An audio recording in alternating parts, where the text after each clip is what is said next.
Seja muito bem-vindo à Escola Preparatória de Moçambique. Eu sou Manuel Nhantende e juntos resolvemos o exame de admissão de Português 2 referente à Universidade Eduardo Mondlane, ano 2024. Esta é a primeira parte da nossa resolução, onde teremos como ponto de partida a questão do número 48 até a questão do número 53. Será uma resolução bastante interessante. No entanto, peço que deixe o seu gostei no presente vídeo, pois de fato você irá gostar do mesmo. Se inscreva no nosso canal, assim como ative o sino das notificações para que a cada novo conteúdo você seja o primeiro a ser notificado. Siga a nossa página oficial no Facebook com o nome Escola Preparatória de Moçambique. O link deixarei anexo na descrição do vídeo. Você também pode fazer parte da nossa comunidade de aprendizagem no WhatsApp. O acesso é totalmente gratuito. Vamos avançar com a nossa resolução sem perder bastante tempo. Muita gente tem pedido aquilo que seria o enunciado. No entanto, o enunciado será disponibilizado depois de termos terminado todas as partes, neste caso, a primeira, a segunda e a terceira, a quarta, se isso for possível. Vai depender de como iremos resolver os nossos exames. Mas tudo deixarei em anexo na descrição do vídeo. No entanto, é obrigatório que tu consultes aí. Questão do número 48 procede com a leitura da mesma.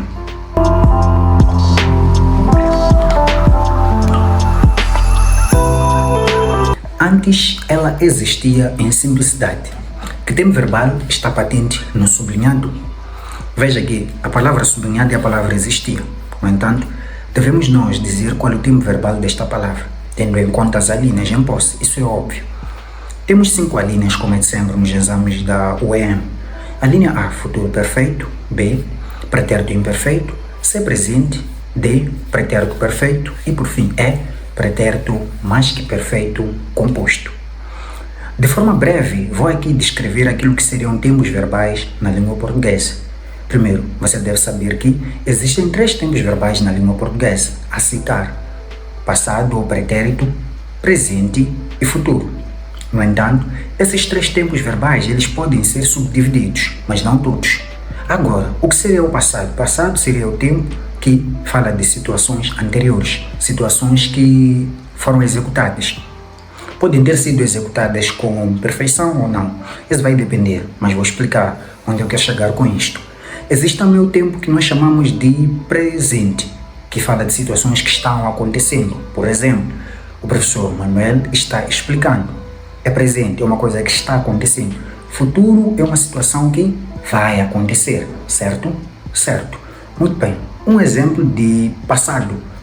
Moçambique foi uma colônia portuguesa. Moçambique foi, quer dizer, nós éramos uma colônia portuguesa. Moçambique está vivendo situações calaminosas. É presente. Moçambique será uma nação próspera desde o momento que os opressores saiam do poder. É futuro, são situações que vão acontecer, certo? Ou que se esperam acontecer. Mas depois você vai estudar acerca de tipos de futuro, mas não neste vídeo, isso é óbvio. A ideia é nós identificarmos a linha correta desta questão. Agora, tendo em conta esses tempos verbais que eu acabo de explicar, você deve ter em conta que a palavra existia, ela nos leva ao pretérito ou ao passado. Vais-me ouvir aqui a dizer pretérito passado. Pretérito é o mesmo que dizer passado, ok? Tiramos essa dúvida, são palavras sinônimas, certo? Agora, a palavra existia, se é pretérito, quer dizer que todas as alíneas que não têm a palavra pretérito são erradas. Quais seriam? A linha A, por exemplo, futuro. C, presente, ok, mas aqui não marquei bem. Deixa apagar e começar. Presente. Ok, já marcamos 2 alíneas neste caso. A nossa questão fica um pouco fácil, onde vamos ter apenas 3 alíneas de análise, a linha B, D e E. Pretérito imperfeito, pretérito perfeito e por fim C, pretérito mais que perfeito composto. Vamos analisar 2 alíneas, onde uma é a correta, pretérito imperfeito e perfeito. O que seria pretérito perfeito? Passado perfeito fala de situações que foram realizadas no passado e concluídas. Então, o que seria imperfeito? Seria o oposto disto. Imperfeito são situações que foram realizadas no passado e não foram concluídas. Exemplo, professor. Muito bem, não tem problema. Vamos aos exemplos. O ladrão fugia. A polícia né? O ladrão fugia à polícia. Na frase o ladrão fugia à polícia, vamos identificar o verbo. Qual é o verbo ou a forma verbal? Fugia. A palavra fugia remete-nos a uma situação que aconteceu no passado, mas não foi concluída. O ladrão fugia à polícia. Eu posso dizer, o ladrão fugiu à polícia. Quer dizer, ele terminou de fugir. Você sabe qual é a essência do mesmo. Você sabe que o ladrão fugiu, não foi encontrado. Certo? Certo. Muito bem. Agora, qual é a linha correta? Isso está mais claro. A linha correta leva-nos à linha B. Pretérito imperfeito. A palavra existia é uma palavra que ou é um tempo verbal que nos leva a uma situação anterior não concluída. Como assim não concluída? Muito simples. Se existia, a mesma palavra pode ser convertida para um pretérito perfeito. Seria existiu. Neste caso, existiu é um passado que nos leva a uma determinada situação concluída, executada. Certo? Certo. De 48 vamos para 49. O autor de vastos business, palavra dele em saliva de luxo. Ok, aqui é uma questão que tem a ver com a leitura e interrogação do texto. Vamos para 51, onde temos questões que têm a ver com a análise. São as questões que eu mais aprecio.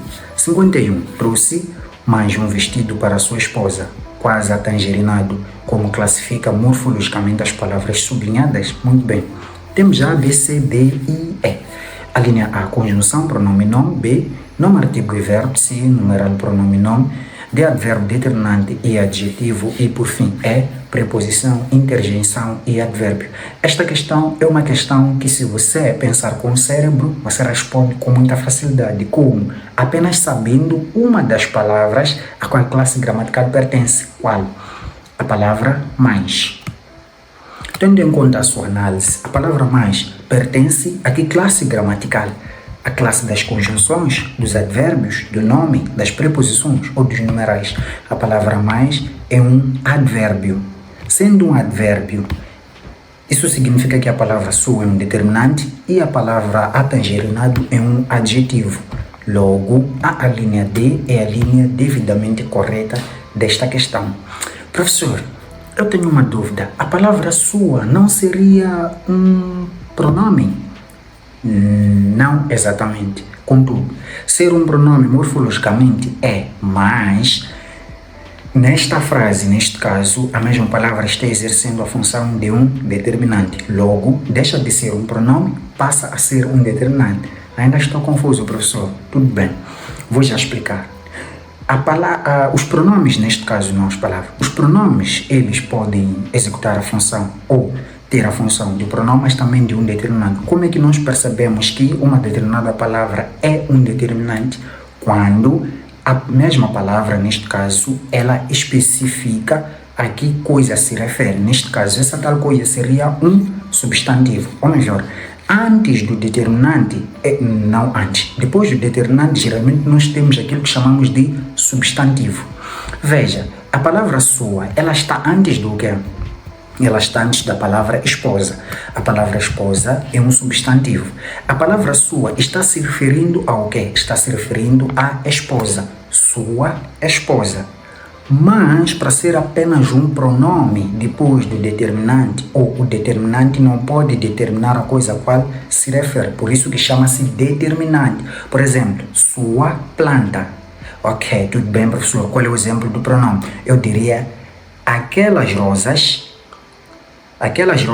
vamos lá, aquelas rosas e essas. Veja que se eu digo aquelas rosas, a palavra aquela vai exercer a função de um determinante, essas vai exercer a função de um pronome. Simplesmente. Percebeu? Percebi, professor. De 51 como D a correta temos 52. Ela já tinha a vantagem das carnes. Que função sintática desempenha, que é o certo. A expressão sublinhada, veja que a expressão sublinhada é a palavra vantagem das carnes. Muito atenção nesta questão. Outros estudantes acreditam que a linha correta desta questão seria nome predicativo do sujeito, mas não. Nós aqui estamos perante um complemento direto. Como assim? Vou já explicar. Veja aqui, mas ok, o professor eliminou o complemento indireto, agente passiva, determinante. Tudo simples. Veja aqui na linha B, complemento direto. Mas vamos começar primeiro explicando por que refutamos G. né? Onde muitos talvez podem acreditar será correta. Muito bem. Nome predicativo do sujeito. O que seria um nome predicativo do sujeito? Nome predicativo do sujeito é uma palavra e geralmente um adjetivo. Um adjetivo por quê? Porque classifica um nome. E este nome sempre será o sujeito. Não, ainda está estranho, professor. Não está. Veja, o nome predicativo do sujeito vai ser uma qualidade atribuída ao sujeito e esta qualidade deve estar no predicado. No predicado em que sentido? Quer dizer que o nome predicativo do sujeito vai ser um adjetivo que esteja na parte onde fica o predicado ou um dos núcleos do predicado e deve classificar o sujeito, diferentemente do complemento direto. O complemento direto, como o nome já diz tudo, ele é um complemento. Complemento remete-nos a completar. Completa diretamente. Completa diretamente o que? O sentido do verbo. E para perceber se uma determinada palavra é ou não um complemento direto, você deve passar por duas etapas muito importantes. A primeira etapa seria a de fazer uma pergunta ao verbo. Neste caso, qual seria essa pergunta? A pergunta o quê? Outra pergunta, caso a pergunta o que não funciona, seria a quem? A quem não, seria quem, ok? Confundo aqui uma outra parte da gramática. Seria quem? Então temos duas perguntas, o que e quem. Ok, qual seria a segunda etapa? A segunda etapa seria tentar substituir o núcleo ou a palavra a qual você acredita ser complemento direto ou não tem a certeza por um pronome ou por alguns pronomes específicos que seriam o, a, os, as. Veja o exemplo. Na frase, ela já tinha vantagem das carnes. Vamos aqui fazer uma pergunta a um verbo. Ela já tinha o quê? Ela já tinha vantagem das carnes. Ok, tudo bem, professor, mas com o que pode funcionar assim como em outras vertentes? Tudo bem. Vamos à segunda etapa, que é substituir o termo por um pronome. Num desses exemplos que eu dei, mas também existem outros pronomes, os quais nós usamos para substituir esta palavra. A diferença existente entre um complemento direto e o nome predicativo do sujeito é porque o complemento direto ele responde à pergunta o que e o mesmo é regido, diretamente neste caso, leva-nos a um verbo transitivo direto. O complemento direto deve remeter-te a um verbo transitivo direto. Neste caso, o verbo deve ser transitivo direto. Não deve precisar ou ter a necessidade de uma preposição. Então, enquanto que o nome predicativo do sujeito, ele é uma qualidade, neste caso, o termo vantagem das carnes tinha que ser um adjetivo e o mesmo tinha que classificar o nosso sujeito, que não é o caso desta questão. Percebe? Ela já tinha vantagem das carnes. Aqui só estão a dizer, ela já tinha o quê? Outra coisa, se você quer perceber o complemento direto, você deve entender que o mesmo deve completar o sentido do seu verbo. Neste caso, ela já tinha. Se nós simplesmente isolarmos e dizermos ela já tinha, não faz sentido. Ela já tinha, precisa ser completado este verbo. Já tinha o quê? Vou dar aqui alguns exemplos do que seria um nome predicativo do sujeito. A casa dela é bonita. Né? A casa dela é bonita. A casa dela é bonita. A palavra bonita é um adjetivo. O que é bonita? A casa dela, né? A casa dela é bonita. Percebe? O gado, né? O gado e o gado, vamos lá, não é tão fácil assim construir exemplos. O meu computador, né? Foi roubado. O meu computador foi roubado. Se você ouve o termo meu computador foi roubado, você percebe que o termo roubado é um nome predicativo do sujeito ou um complemento direto. É só perceber a função, se o termo roubado está classificando o sujeito ou não, e perceber se o seu verbo responde às perguntas que nós temos aqui. O meu computador foi o quê? Percebe? Então, se aceita esta questão e o termo roubado não está classificando o computador, aí você está perante um complemento direto. Mas se estiver classificando, você está perante um nome predicativo do sujeito. Tenha em conta que aqui é apenas uma resolução e não uma aula didática daquilo que seria o tema em causa, certo? Espero que tenha gostado desta primeira parte. Falta a questão 53. Opa! que levei muito tempo na 52. Vamos lá, só para terminar. É altíssima da moda, valorizava o marido. Que função de linguagem está patente na frase? Temos a apelativa, bem informativa, sem emotiva.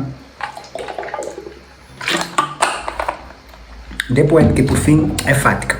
É interessante saber que quando falamos de funções de linguagem, estamos a falar da função que a palavra não, estamos a falar da função que a linguagem exerce. Qual é o objetivo do enunciador? Por exemplo, ao falar, neste caso, eu estou aqui a falar, eu em algum momento uso alguma função para te fazer perceber o tema em causa, neste caso. Em algum momento, quando eu dou aulas, gosto de usar duas funções de linguagem. A função, vamos lá,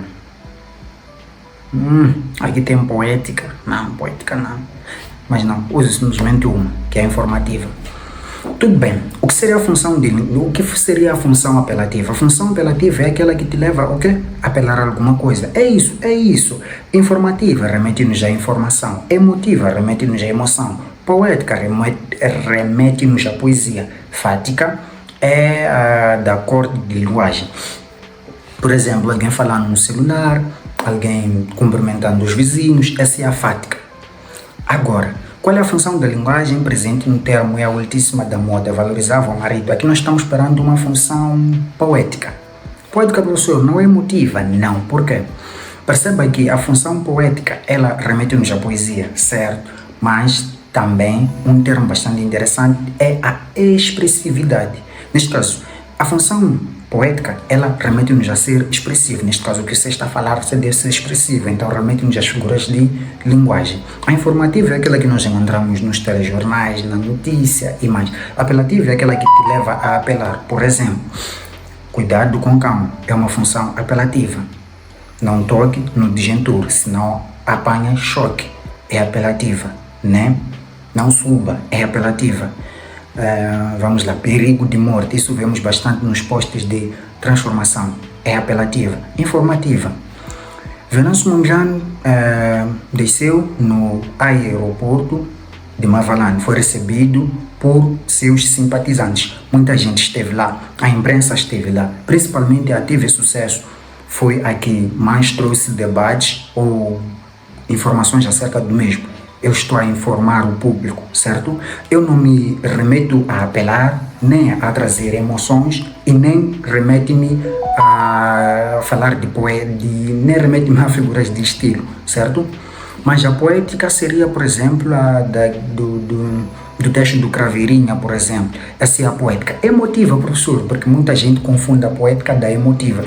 Emotiva remete-nos à emoção, mas é bastante peculiar, por exemplo, peculiar. Meu professor sempre, meu docente na faculdade perguntava bastante acerca de palavras que nós usávamos e ele dizia qual é o significado disto. Emotiva, por exemplo, filhos, deixei a manteiga na geleira, leva, coloca no pão e toma chá, te amo, abraços, remete-nos a uma emoção, né? Certo. Então, 53 ficamos com a linha D, com uma linha devidamente correta. Agradeço por ter acompanhado a presente resolução. Esta é a parte número 1. Espero pela parte número 2. Irei anexar mesmo nas retas finais, ok? Então, comente, deixe o seu gostei, diga o que você achou da presente resolução para que você consiga ter mais conteúdos do gênero.